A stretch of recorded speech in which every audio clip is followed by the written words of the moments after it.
നാരായണേട്ടോ രാവിലെ തന്നെ അടിച്ചല്ലേ? ആ വിമാനത്താവളം പണിയുടെ നേരം കൊണ്ട് ഈ റോഡൊക്കെ നേരെയായിക്കോട്ടെ. എന്നിട്ട് വേണം ഈ റോഡിലും കൂടി ടോൾ തുടങ്ങാൻ. അല്ല തന്നെ ടോൾ തടഞ്ഞിട്ട് റോഡിൽ മനുഷ്യന് ഇറങ്ങി നടക്കാൻ പറ്റില്ല. ശരിയാ, മനുഷ്യനായിട്ട് പിഴിയല്ലടാ. എങ്ങനെ നാട്ടില് സാധാരണക്കാരൻ ജീവിക്കുക? നമ്മളെ സാധനക്കാരാ അല്ലടാ, നീ ടാറ്റ നമ്പറിലെ എന്തേ അവിടെ നമ്മളാവും കണ്ടോ?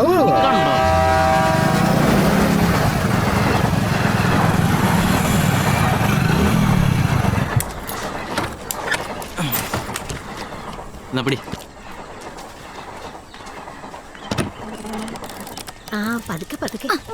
കുട്ടികൾക്കുള്ളതാ. ഞാനും കുട്ടിയാടി മാധവൻ കുട്ടി. പിന്നെ ഒരു കുട്ടി മോൾക്ക് ഇഷ്ടം. ആദ്യം പോയി ഷുഗർ കുറച്ചിട്ടോ. ചെറുത് കിട്ടിയില്ല എന്റെ രാജ്യേ. അവിടെ ഈ സൈസ് ഉണ്ടായിരുന്നുള്ളൂ. അത് സാരല്ലടാ. ഡിഷീലെ നീ ചെന്നവർക്ക് ചായ ഉണ്ടാക്കിയേ. വേണ്ട ശീലേ, പോയിട്ടൊരു ചാലക്കുടി വാടകയുണ്ട്. ആണോ? അപ്പൊ എന്നാ ഇതിൽ നിന്നെടുക്ക്. കുട്ടികൾക്ക് ഉണ്ടാക്കിയതാ ഉണ്ണിയപ്പം. അപ്പൊ ഞാനെന്താ രണ്ടാം കൂടിയാ? ഇങ്ങോട്ട് താടി.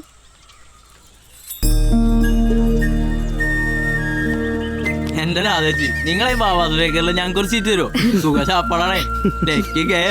മാധവേട്ടാ, എങ്ങനെയുണ്ട് നമ്മുടെ പുതിയ സംരംഭം? സംഗതി പ്രോഫിറ്റബിൾ അല്ലേ? വലിയ കുഴപ്പമൊന്നുമില്ല. പക്ഷെ ചെലവ് അങ്ങോട്ട് വിചാരിച്ചോടത്ത് നിക്കണില്ലേ ബാബുട്ട. അവരാകെ തരണത് ഒരു കുട്ടിക്ക് 500 റുപ്യ. കൂട്ടി നോക്കുമ്പോ ചെലവാ കൂടുതല്. അതെങ്ങനെയാ? സമൃദ്ധി ഫുഡല്ലേ. കാലത്ത് പാലും ഹോർലിക്സും, ഉച്ചക്ക് സദ്യ, ഇടനേരങ്ങളിൽ എള്ളുണ്ട, വട്ടയപ്പം, ഉണ്ണിയപ്പം.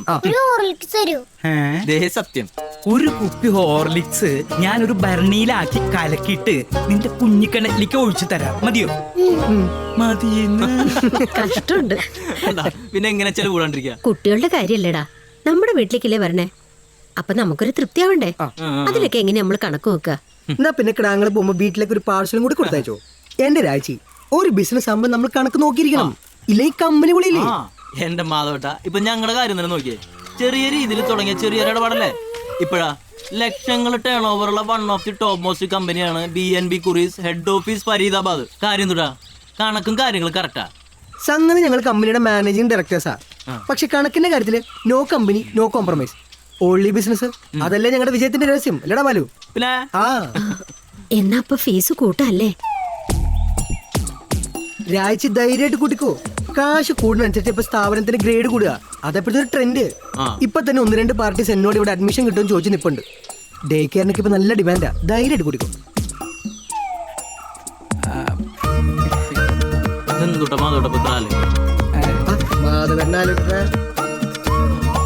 കൂട്ടിക്കോന്ന് എന്തേ മാധവേട്ടാ? കൂട്ടല്ലേ? അതാ പറഞ്ഞേ.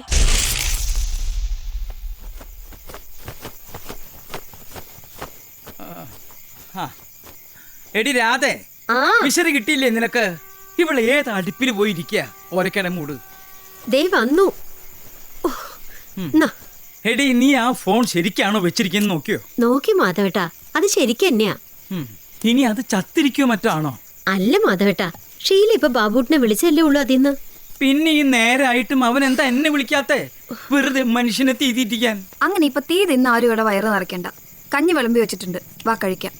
മാധവേട്ടന്റെ ഫേവറേറ്റ് കൂട്ടാനാ മുതിരപ്പുഴുക്ക്. എനിക്കൊന്നും വേണ്ട, നിങ്ങൾ പോയി കഴിച്ചോ. എന്നാ പിന്നെ ഞങ്ങൾക്കും വേണ്ട.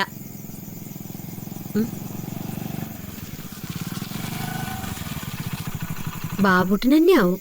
മാധവേട്ടനെന്നും മൂക്കിൻ തുമ്പിലാണ് കോപം. ഇതെന്താ വെട്ടം വിളിച്ചൊന്നില്ലേ? അതിനല്ലേ സാറിനെ ഇപ്പൊ ഇങ്ങോട്ട് വിളിച്ചേ.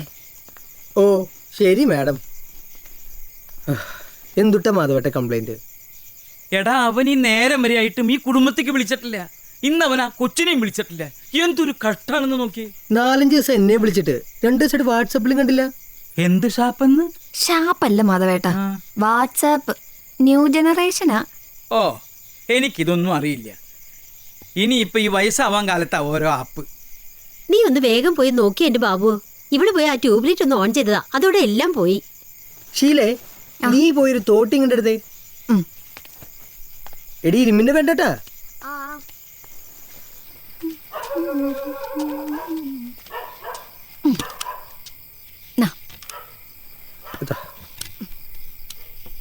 വെറുതെ അല്ല നീ സ്വിച്ച് ഇട്ടപ്പോ എല്ലാം അടിച്ചു പോയത്.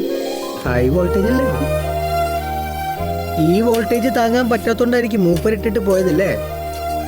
നമ്മൾ പാവങ്ങൾ ഇങ്ങനെ ജീവിച്ചു പോക്കട്ടെ മാഷെ. സ്വന്തം എന്ന് പറയാൻ ഇങ്ങനൊരു വീടെങ്കിലും ഉണ്ടല്ലോ ഇപ്പൊ.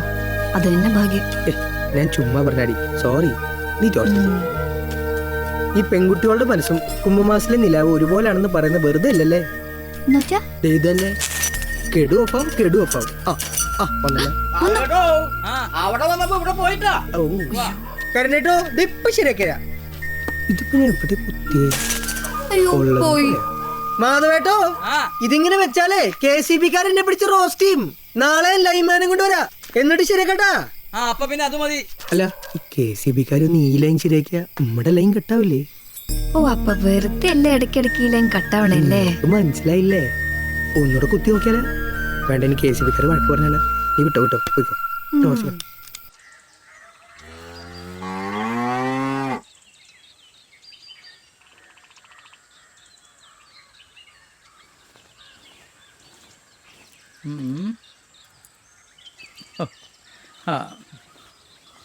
എന്താ കുട്ടികളൊന്നും കാണില്ലല്ലോ. രാധേച്ചി പായസം അടുപ്പത്ത് വെക്കാൻ പോവാട്ടോ. ക്യാൻസൽ ചെയ്യണമെങ്കിൽ ഇപ്പൊ ക്യാൻസൽ ചെയ്യാം, പിന്നെ പറഞ്ഞിട്ട് കാര്യമില്ല കേട്ടോ. നീ എന്തായാലും പായസം ഉണ്ടാക്കിക്കൂടി ശീലേ. കുട്ടികൾ വരാണ്ടിരിക്കില്ല. നല്ല മഞ്ഞായോണ്ടേ എണീക്കാൻ വൈകിണ്ടാവും. എനിക്ക് തോന്നുന്നത് നമ്മൾ കാശ് കൂട്ടി ചോദിച്ചായിരുന്നേ അവരെ ചിലപ്പോൾ നിർത്തിയിട്ടുണ്ടാവും തന്നെയാ. ഞാൻ അപ്പോഴേ ഇവളോട് പറഞ്ഞതാ വേണ്ട വേണ്ടെന്ന്. അല്ലേ മാധവട്ടൻ എന്ത് പറഞ്ഞു? ഒലക്കേടെ മൂട് അതന്നെ. ഇത് കണ്ടടി ശീലേ, മാധവട്ടനും കൂടി സമ്മതിച്ചിട്ടില്ലേ നമ്മള് കാശിന്റെ കാര്യം അവരോട് പറഞ്ഞത്? നീയും കേട്ടല്ലേ അത്? എന്നിട്ടിപ്പോ കാല് മറന്നുണ്ടോ? പായസം വെക്കണോ വേണ്ട? അത് ഇവിടെ ചോദിക്കും. നീ വെച്ചടി, കുട്ടികൾ വരും ഉറപ്പാ. ഓ ശീല കൊടയിനെടുത്തോ. ആ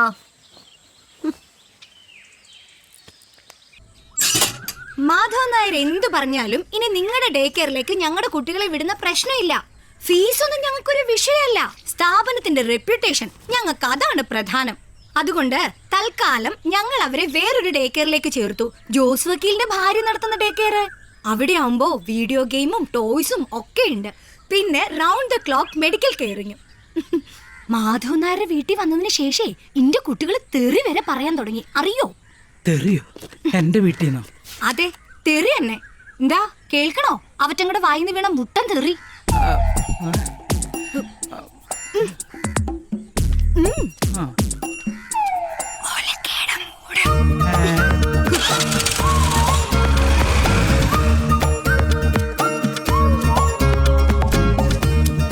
ഒലക്കേടെ മൂട് ഇത്രയും വലിയ തെറിയാണെന്ന് ഇന്നാ എനിക്ക് മനസ്സിലായത്.